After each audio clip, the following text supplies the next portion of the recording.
Hello guys, I'm Fabio Hart coming back with this another video here. Before I get started, I have one spot available left for the coaching. Shout out to the two people that did join. We'll definitely be getting in contact with you very shortly, answer any questions that you might have, but I do want to thank you. Real quickly, before I get into this email that I received, make sure you guys like, share, and subscribe. Leave all comments in the comment section. Now here we go.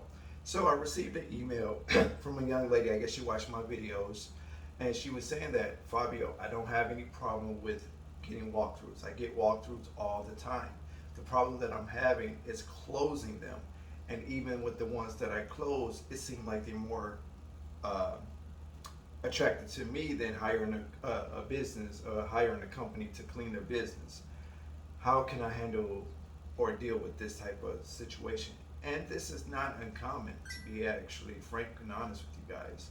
A lot of times when you're a woman business owner, no matter what your race is, a lot of times attraction is attraction. It's just human nature. People are going to be attracted to you.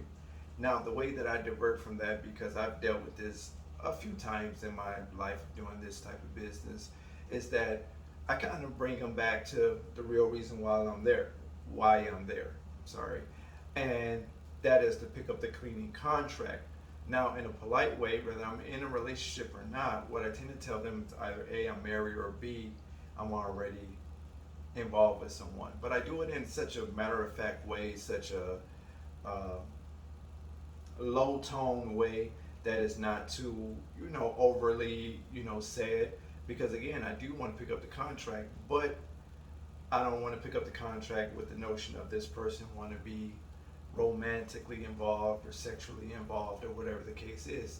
Now this, like I say, is more common than you think it is. A lot of times you get hired based upon the way you look, based upon the way you look, I should say. So you have, excuse me guys, I'm so sorry. You have to know that that's going to be a part of it, right? I always tell people the minute you walk in the door, they don't know how you clean yet. You might tell them a gazillion times on the internet and your marketing material, hell, face to face, that you're the best cleaner that's in the area. You're the best cleaner, but they don't know how you clean yet. They know how you look, right? So they judge you from head to toe based upon the way you look, okay? And then they make assessments from there. That's why I tell people, make sure you be on your best look behavior going into the door, because you will be judged by it, okay? You will be judged by it. So you don't want to be too overly sexual, too, wearing stuff too tight or too revealing or anything like that.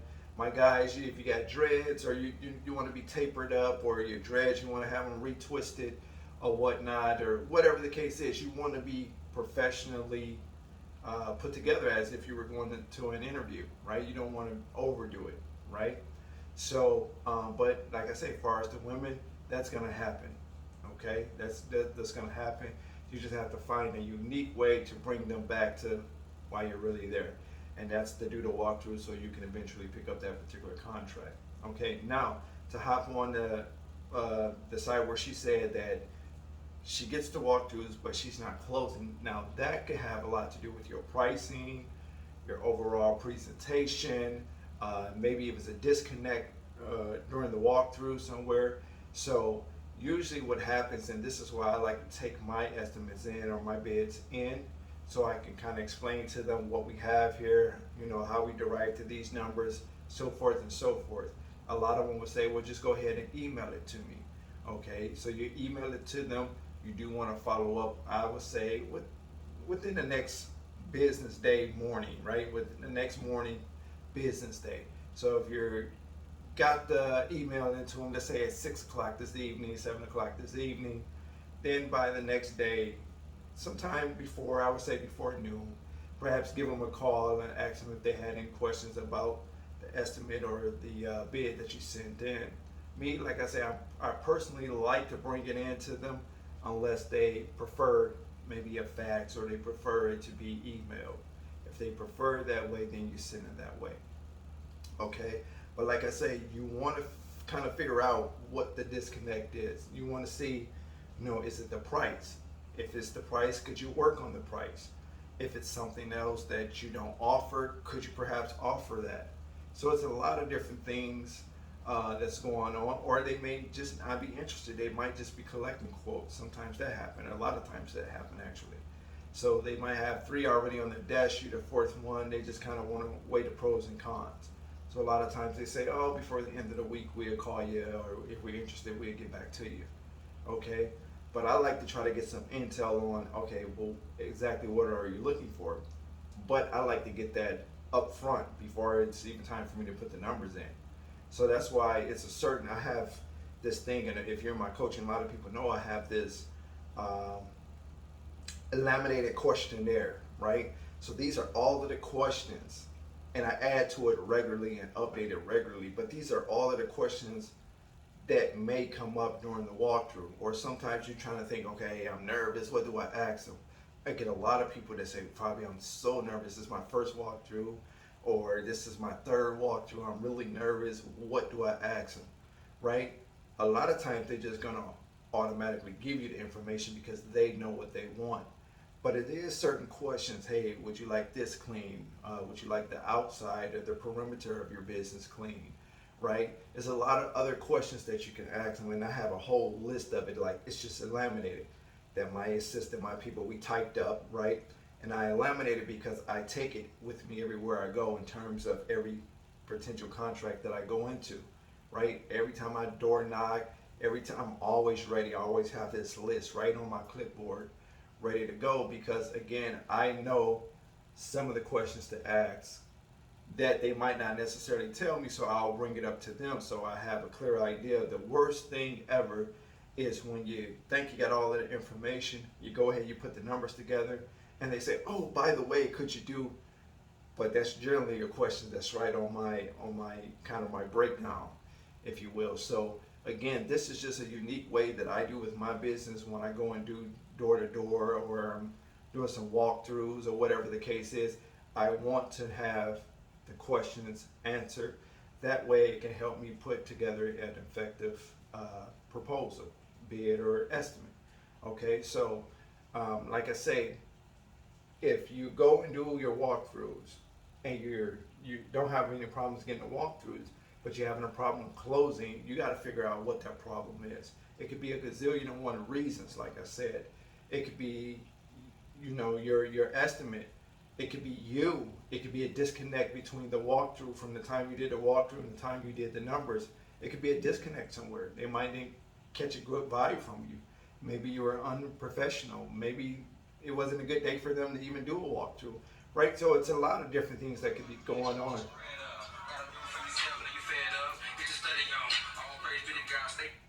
Say, let me call you right back.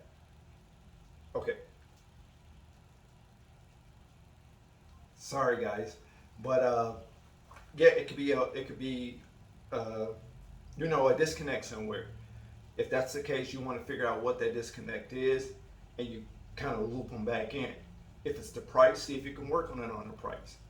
Okay, if it's something else, just try to figure it out right before you totally say, oh, they're not interested.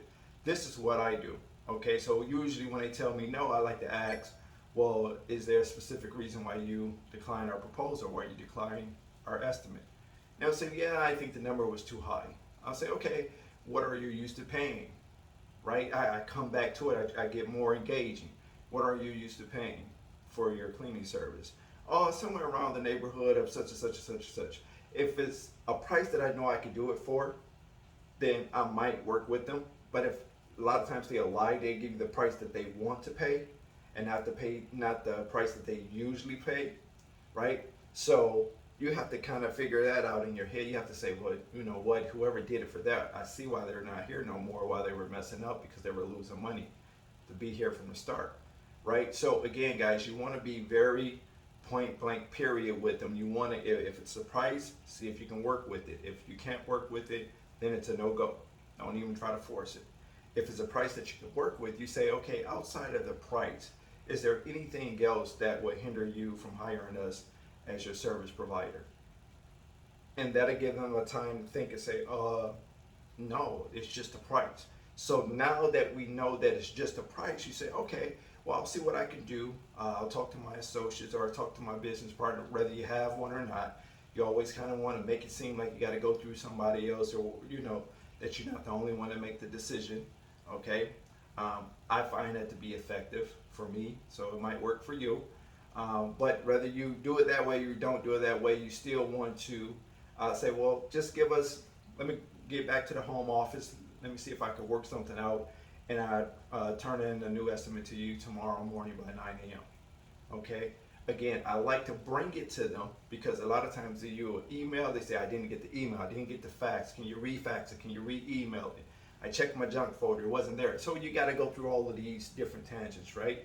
I don't like to do that. I like to know off top if you're working with this or not. If you're not, why you're not, right? So I can make a mental note of that. And I always, at the end of every situation, guys, and you want to take this into consideration, is that you want to see would it be okay if you try back within the next quarter of the year or the next 3 months. Okay, so you say, well, I understand at this point in time that you're not interested in the service with us. Would it be okay if I try back in the next 3 months to see where you're at with it, right? Or the next quarter of the year to see where you're at with it. 9 times out of 10, because of your professionalism and how you come off, they're gonna say yes. 9 times out of 10. Unless it's just something totally about you that they don't trust, they don't like, and they're gonna say, no, we're fine, we'll be okay. Thanks anyway, right? At that point, do you know to kind of X them out for right now because they're not interested?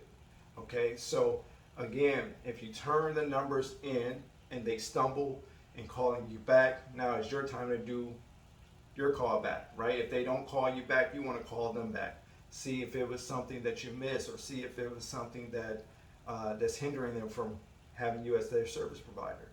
Okay, the object for me is to get in as quickly as possible. Okay, so when I go to these walkthroughs or whatever, I get my estimates done within 24 to 48 hours. Most times it's within 24 hours. I get the estimate back to them. Again, I like to bring the estimate to them unless they prefer another way to receive it. Okay, and again, a lot of my people, I had people in the coaching, they said, well, Fabio, I got to get up and go. Yes, you have to get up and go, right? Well, you don't think it's cool if I email it? Did they specify that? No. I said, well, just go up and take it to them, right? Just take it to them. You already know who the decision maker is. You met the receptionist. They're already familiar with you. It's just 24 hours. Just go ahead and take it to them. Once I explain to them why you want to take it to them because you might want to explain these numbers. You might want to share with them why this is the best rate, for this particular area, right? You want to engage with them. You want to figure, that way if the numbers is a problem, you can figure it out right then and there. Okay, well, based on these numbers, I can come down. Or based on these numbers, I think this is the fairest price. I can't come down. But you got to know it right then and there. When you fax and when you email it, guys, I'm trying to tell you, a lot of times it's a waiting game. I didn't get the email. Can you resend it or this and that? Next thing you know, Friday is here and you started this Monday and you kind of going back and forth. Then Thursday, he tell you he's going to be out the office. You won't be back until Monday. But see, you started this Monday. So you could, if you went up there Tuesday, you could have had, the answers that you needed, right? But you want to try to fax it over, try to email it, okay? If they don't specify that, I would suggest that you take it back to them, guys. Okay, take it back to them. That way, when you turn it into them, you're not going to just say, here, this is for Josh, and then you leave. That's not how it goes. You want to make sure that it gets to the hand of the decision maker. If the decision maker isn't in, or decision maker isn't there, or he or she is in a meeting, then you say, okay, great. I'll leave it with the reception person. Her name is Rebecca. Rebecca, could you do me a favor and make sure Josh get this? I greatly appreciate that. This is the estimate that he requested. Because you met Rebecca on day one when you first went in Monday, she's already familiar with you, right? That's why I say don't disrespect them, because a lot of times they talk to Rebecca and say, Rebecca, what you think about Fabio? Oh, I think he's professional. I think he's nice, and I think he'd be a good candidate for cleaning for us, right? So a lot of times that happens behind your back, unbeknownst to you guys, okay? So always give the receptionist the utmost respect, I should say, okay? Because again, that's the gatekeeper, that's the person that you have to go to get to the decision maker, Okay, so again, guys, I could go on and on, but like I say, number one, be professional when you go in. Well, number one, dress professional. Number two, be professional. Okay, you do your walkthroughs. Like I say, put yourself a list of questions that you want to add. What's the square footage? How often do you need this clean? What are you currently paying for service? I don't know why I'm all over the place. What are you currently paying for service? Or do you have a service provider? Okay, who currently cleans now? Okay, you guys do it in-house. Okay, great. So, you know, you want to get a little intel, a lot of intel as much as possible. Okay, going in, especially your smaller to your more medium-sized accounts, and even with the bigger accounts too. That's just going to be a bigger headache sometimes. But even with your bigger accounts, even if you're doing day porters, I got a video coming up soon. We're going to be talking about day porters because it's becoming a little bit more prevalent these days, where they want full service from the day, afternoon, and maybe midnight, or a day shift and an evening shift. Okay, so I got a video coming up on that. I'll be talking about day porters real soon. Okay, but like I say, guys, make sure you dress professionally, men and women alike. Make sure when you go in, you're professional. Okay, be smiling. You know, act like you want to be there. Don't act, really show that you really want to be there. Your temperament might sway how they judge you, right? How they feel about you. Okay, so you got to come in there. You want to be upbeat. Don't be overly, because then it's gonna seem like you're acting. But just show that you want to be there, right? You're glad to be in the facility. Okay. So if you have any further questions, comments, concerns, whatever, guys, make sure you leave it right here on the video. Like, share, and subscribe. I greatly appreciate that. Like, share, and subscribe to my channel. And if you want a little more intimate vibe with me, where you don't want to leave the comments here, you can always email me if you got any estimates, proposals, or anything that need to be turned in. As you guys know, I don't charge for that. I can help you with that to the best of my ability. And I think that's going to wrap it up. Oh, like I said, I have one spot left for the coaching. So 2 people came in. I opened it up for 3 people. It's only $1,000. No, nothing on the back end. Just straight $1,000 to come in. I have 1 spot available. So why not you? I'm Fabio Hart. The only person that could ever stop you from starting up your own dreams and making it to the top is you, guys. Take care. Be safe. And I'll talk to you shortly.